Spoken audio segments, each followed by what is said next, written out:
interesado a participar. Ajá. Mira, me parece tremendo cinismo de ese diputado hacer esa afirmación, por decirlo menos, una declaración bien infeliz, ¿no? Entonces, es una burla al pueblo venezolano, uno que está viviendo lo que está viviendo. Aquí sale ese refrán que dice, no duele tanto los cachos como la cera de broma. Uno lo puede llevar aquí, ¿no? Qué burla tan grande para nosotros. Mira, ni opositores ni chavistas van a ser los que tengan una reacción aquí. Aquí va a ser el pueblo venezolano que le va a pasar por encima a toda esa gente. Buenas noches. Bueno, gracias, Estrada, Carlos Estrada. Sí, gracias por tu participación y te ofrecemos disculpas porque en varias ocasiones llamaste y no fue posible sacarte al aire, Estamos a la orden. 7:43, ya lo llevamos la participación del señor Estrada. ¿Qué tenemos, Susana? Mientras hacemos el contacto telefónico, revisamos un poco el Twitter. Revisamos antes la situación en la autopista regional del centro. Se mantiene sin mayores contratiempos en ambos sentidos. @tu taxista vial dice choque entre 10 patrullas totalmente nuevas en Girardot en distribuidor Girardot sentido Puerto Cabello Valencia, tipo tren. Supongo que entonces es un vehículo detrás del otro. Repito, una colisión entre 10 patrullas totalmente nuevas en el distribuidor Girardot sentido Puerto Cabello Valencia. Bien, gracias, Susana. Revisamos un poco la participación de nuestros oyentes a la pregunta de hoy. Si comparte usted lo que dice el diputado Sanguino, de que en Venezuela se vive mejor que en Europa, en España. Y en España, dice el diputado Sanguino, que en nuestro país no hay crisis de ningún tipo. A ver, Carmen Leal dice, no, pienso que muchos venezolanos decidieron entregar su país, bueno, según Carmen Leal, al comunismo. A ver, P. Álvarez Chino dice, evidentemente se refiere a sus bolsillos. Gitana JB, bueno, lo que dice no lo puedo leer. A ver, Alegría Eli, así se identifica este tuitero o esta tuitera, es que él cree que nosotros al igual nos bañamos en un infinito mar de petrodólares. A ver, Rajo Morlaco, Dios, ¿será que estas personas sufren alguna enfermedad? Se plantea. Frangos dice, el que tenga poder adquisitivo y pueda visitar a mí, él que tiene poder adquisitivo y puede visitar a Mickey Mouse, todo está bien para él, se plantea esta persona. Pablo Aure dice, pregúntenle por el revolucionario Rafael Licea. Diego Ram dice, Sanguino, es que ¿en qué cifras te basas para decir que Venezuela está mejor que Estados Unidos y Europa? Guerra J21, por esa clase de comentarios, según esta persona, tendría que estar destituido. Aparte de algunas de las participaciones a esta hora, tenemos en línea a Luis Vicente León de Data Análisis de Estados Unidos. Así es, Luis Vicente, buenas noches. Muy buenas noches, encantado de hablar contigo otra vez. Gracias por atendernos, Luis Vicente. Te confieso que me estoy enterando que estás en Estados Unidos, ¿no? Sí, estoy en Chicago en este momento. Es que esta es la etapa en la que hacemos las reuniones de presentación de entorno venezolano. Ajá, ¿y qué tal? De hecho, estuve la semana pasada en Europa con las presentaciones, digamos, financieras para los que son tenedores de bonos venezolanos, los bancos, los fondos, y ahora es más para las empresas transnacionales que revisan sus negocios y sus operaciones en Venezuela. Sí. Luis Vicente, ayer estuvimos revisando una declaración tuya con respecto al SICAF.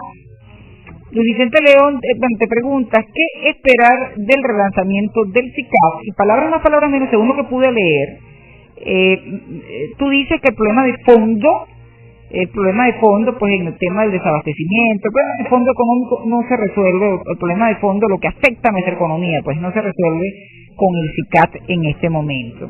Explícanos un poco esto, Luis Vicente, por favor. El problema estructural, pues. Sí, hay dos dimensiones, ¿no? No se resuelve primero solamente con el tema cambiario, porque es un problema mucho más complejo, ¿no? Es decir, cuando estás trabajando el tema cambiario, estás tratando de resolver digamos, una coyuntura, un impacto que ya ocurrió. La moneda se depreció, eso ya pasó, eso no se resuelve. eso simplemente se reconoce. Lo reconoces devaluando el tipo de cambio, reconoces que el valor de tu moneda no es el que tú tienes en este momento en el mercado. Pero eso no resuelve el problema que originó esa depreciación. Es decir, devaluar no resuelve el problema que te obliga a devaluar. Lo que te obliga a devaluar es que tienes una política fiscal y monetaria, es decir, una estructura de gasto, un uso de los recursos, un incremento de la cantidad de dinero en el sistema que es inadecuado o malo para esa economía. Pero además es que ni siquiera está resolviendo el problema de la devaluación. Cuando tú lanzas con una gran oferta el FICAD, lo que te estoy diciendo es que tú vas a mantener dos problemas fundamentales en la economía venezolana. El primero es la discrecionalidad en la asignación de esa divisa. Estás diciéndole a la población que el gobierno va a seguir decidiendo a quién le va a dar los dólares, cuándo, cómo, en qué momento, a quién sí y a quién no. Y cuando tú te conviertes en Dios o intentas sustituir a Dios para definir o decidir a quién merece tener esos dólares, pues siempre se cometen dos problemas. La ineficiencia, porque evidentemente no eres capaz de sustituir al mercado para entender cuándo, cómo y a quién se le necesita dar esos dólares. Y segundo, se estimula la corrupción, porque no hay forma de que tú tengas que entregar un dólar reglado prácticamente desde $6.30 por hora en Caribe hasta 10.12 en SICAD, cuando el mercado negro es varias veces eso. Porque los estímulos, y eso es inevitable, los estímulos para que alguien se entese son gigantes, porque la cantidad de dinero que puede ganar recibiendo un dólar de eso y vendiéndolo en el mercado negro son tan grandes que hacen imposible evitarlo. Sí. Hablando del tema corrupción, José Vicente, la campaña anticorrupción, no sé si se han hecho en Datanálisis alguna consulta en los últimos días, en los últimos tiempos. La campaña anticorrupción del gobierno está llegando, la gente lo ve bien, lo ve como favorable para el país, lo ve con buenos ojos. Hay una respuesta positiva a favor del gobierno. Ahí hay elementos mixtos, ¿no? Obviamente que el hecho de que el gobierno coloque el tema de la corrupción y ataque algunos hechos concretos, incluyendo actores del chavismo que han estado involucrados y atacados, sí genera cierto agrado. Es decir, hay una conexión. La gente siente que el gobierno está preocupándose por un tema que puede ser relevante o importante para él. Sin embargo, también corre un peligro del presidente Maduro, que Chávez siempre evitó. Y es que cuando tú tocas el tema, ya sea de corrupción o el tema de inseguridad, como no es cierto que tú lo puedes resolver de manera contundente, tú al principio puedes tener expectativas de que va a ser atendido, y al final, si ese tema no llega al final del asunto, y eso siempre es muy difícil porque está involucrada mucha gente, entonces más bien se te pone a como un boomerang, porque tú generas una expectativa que no existía. Hace un año, cuando tú preguntabas cuál era el principal problema del país, la corrupción no aparecía. Hoy el tema aparece, y aparece porque tú lo pusiste sobre la mesa. Es decir, cuando Maduro comenzó a hablar de eso, lo colocó como un asunto de discusión nacional. Entonces eso pues sin duda eleva el riesgo, o en todo caso el reto, para que el gobierno haga algo. Ahora, hacer algo no significa tratar de venderle, viéndole cargazo a todo el mundo, vender la idea de que resulta que tú tienes 15 años de revolución y los grandes culpables de la corrupción son los opositores. Bueno, eso no se lo puede vender a nadie, eso es invendible. Y aunque tú quieras usarlo como una excusa, también para atacar, disminuir, atemorizar a tu adversario, bueno, quizás lo puede hacer, pero tienes que cuidarte, ¿no? Porque evidentemente la gente va a sentir que le están dando cargazo. ¿La calle cómo está, Luis Vicente? ¿Qué dice la gente en estos tiempos? ¿Qué quiere el venezolano? Oye, los venezolanos quieren cosas muy concretas que parece que no entienden muy bien ni el gobierno ni la oposición. La gente está pendiente de sus problemas cotidianos, de problemas de inflación, de problemas de abastecimiento, el problema de la escuela del barrio que tiene un problema porque se le cae el techo, no hay agua, de su problema de electricidad, de su problema de inseguridad personal, es decir, de las cosas que afectan su vida cotidiana. Entonces cuando la gente, por un lado, empieza a oír a Maduro hablando del tema ideológico y la defensa de la revolución y el socialismo del siglo XXI y el comandante supremo, pues parece que se desconecta un poco de esos elementos cotidianos. Pero por otro lado la oposición, llamando a la defensa de la libertad, la democracia pura, y eso tampoco es lo que le interesa a Jubilensis en el barrio 5 de Pizares o probablemente en un barrio de La Victoria. En este momento, Luis Vicente, todo lo que te pregunto es en función de ese pulso que ustedes en Dataravis llevan, esa consulta permanente, esas encuestas permanentes que ustedes están haciendo. En este momento estamos, creo que algo así como que a menos de 2 meses ya desde las elecciones, ¿no? Del 8 de abril. ¿Quién pudiera ganar o arropar en el país? Yo no creo que nadie va a arropar. Es decir, un primer elemento es que el país está dividido en partes muy similares electoralmente hablando. Entonces es muy difícil que tú veas a alguien destruyendo contundentemente al otro. Bueno, en política, los últimos 2 meses de campaña, pues siempre puede haber cambios, pero por ahora, si ese evento ocurriera este domingo, no habría un triunfador arrasante. Eso no pasaría. Lo que pasa es que tampoco es fácil medir quién gana, porque hay como diferentes cosas que se baten en esa elección. Se bate el número de alcaldes totales, se discute las alcaldías simbólicas del país y también por otro lado se discute el plebiscito, el total de los votos en Venezuela, el total de los votos por el gobierno o por la oposición.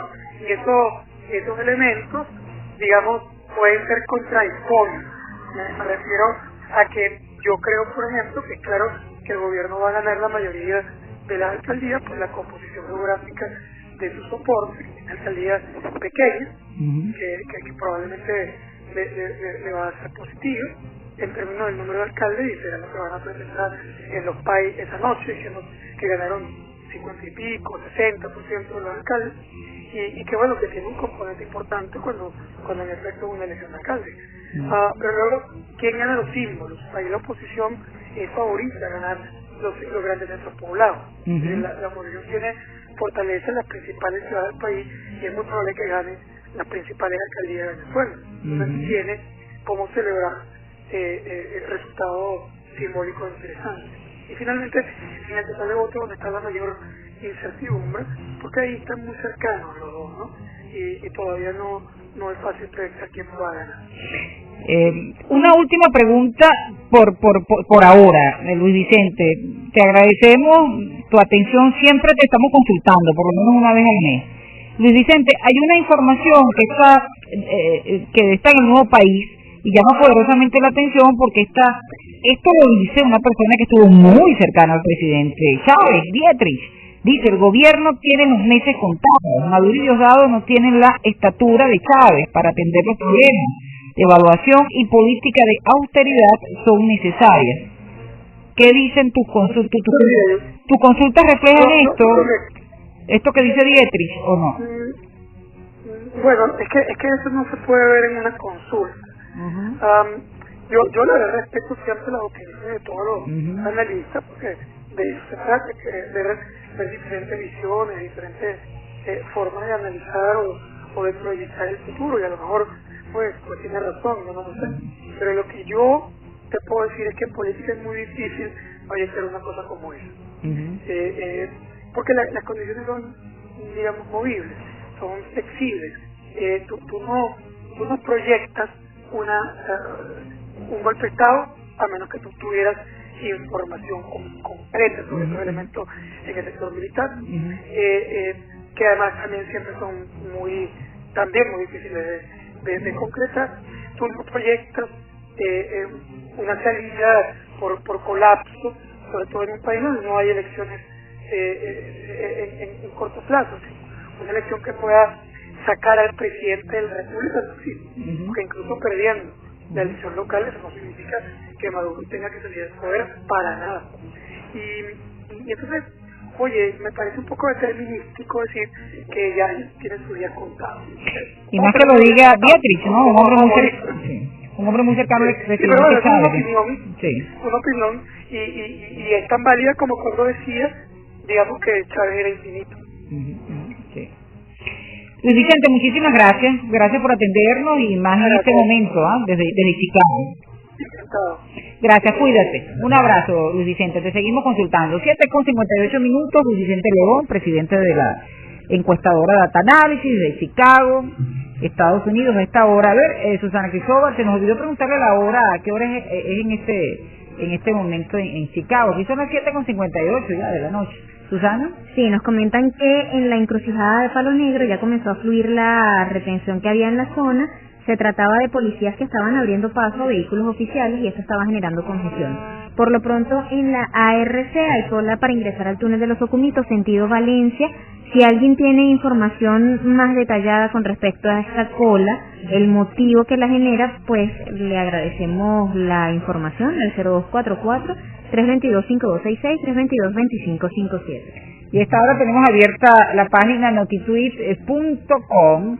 A ver qué podemos leer para todos ustedes. Cientos de personas mueren en centros de detención del ejército nigeriano. Es una información de corte internacional a esta hora en notitweet.com. Colombia y Venezuela firmarán hoy un acuerdo. A ver, ya corrió la información muy rápido. Noticias más destacadas del día y su impacto en las redes sociales las puede revisar en la página